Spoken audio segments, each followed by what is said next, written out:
Na hora de fazer compras, o que pesa mais na sua decisão é o preço? Alguns consumidores mais atentos já perceberam que, dependendo da época, vale a pena mudar os hábitos de consumo. Agora, o mais curioso é que esse sobe e desce dos preços tem uma certa regularidade. Foi o que comprovou uma pesquisa. Vamos voltar com a Mariana. Mariana, como é que funciona essa matemática?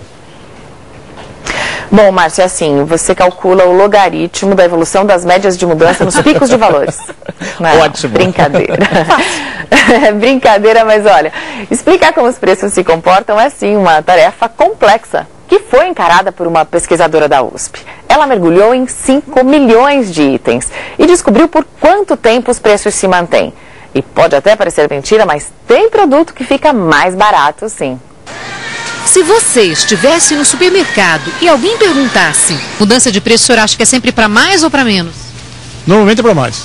Mas tem período que o pessoal exagera um pouquinho, né? Sobre este assunto, o consumidor tem opinião formada. Mas esta pesquisadora, com a ajuda de gráficos e planilhas, voltou no tempo 6 anos, mergulhou em 5 milhões de preços. Chegou a alguns resultados surpreendentes. 40% dessas mudanças são para baixo e 60% das mudanças são para cima. Os preços duram em média 2 meses e meio. Nós resolvemos tirar a prova com um grupo de donas de casa bastante observadoras. Maria de Lourdes, Lilian, Joveneide. Elas são vizinhas. Costumam acompanhar os preços semana a semana. Legumes, frutas, farinha, feijão, arroz. Esse arroz aqui tava R$12. Agora tá R$9,90. Tá bom o valor. Tá. Mas esse aqui tá mais barato, Lila.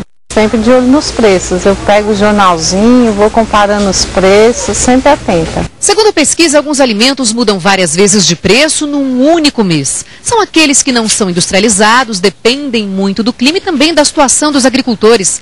Produtos como o tomate, por exemplo.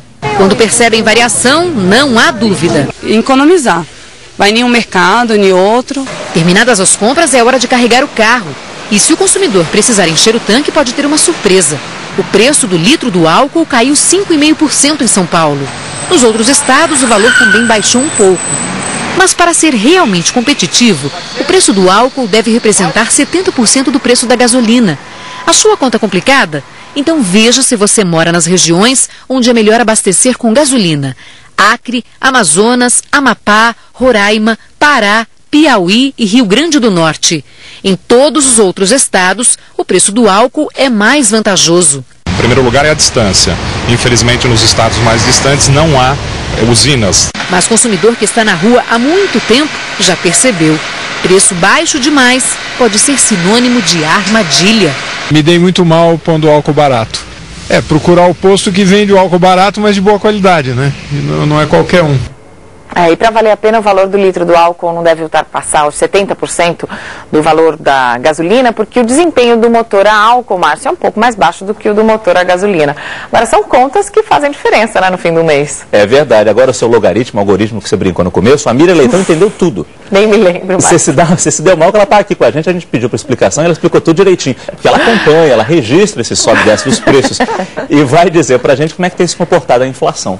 Mariana, olha, sabe, essa sua conta é o seguinte: os economistas dizem que quando a cabeça está no forno e o pé no congelador, a temperatura média está boa. É isso. Alguns preços subiram muito, outros caíram, a média também. O IPCA 15 de maio foi para 0,59%, acima de abril, e mais do que os especialistas esperavam. Não é uma tendência, felizmente. O aumento do cigarro por causa da elevação do imposto, lembra? É um dos motivos dessa alta. A tendência de médio e longo prazo é de queda da inflação no acumulado de 12 meses. Vai ficar abaixo da meta de 4,5% no ano. E outra notícia boa, né, Mira, é que a queda nos juros cobrados pelos bancos finalmente apareceu. O Banco do Brasil levou um puxão de orelhas e parece estar baixando as tarifas. Agora começa a baixar. O puxão de orelhas, se aconteceu, foi escondidinho. A imprensa puxou a orelha do banco. Eles têm mesmo que reduzir os juros. A inflação está em queda, como eu disse, a economia está indo para um resultado negativo do PIB no ano. Os juros da Selic estão caindo, vão cair mais na reunião de 10 de junho. Os altos juros bancários são um dos entraves da economia nesse momento. Há uma semana, o jornal o Globo mostrou que os juros do Banco do Brasil tinham subido em vez de cair com a nova diretoria. O banco negou isso numa conversa com o ministro Mantega, mas agora está anunciando queda dos juros. Antes tarde do que nunca.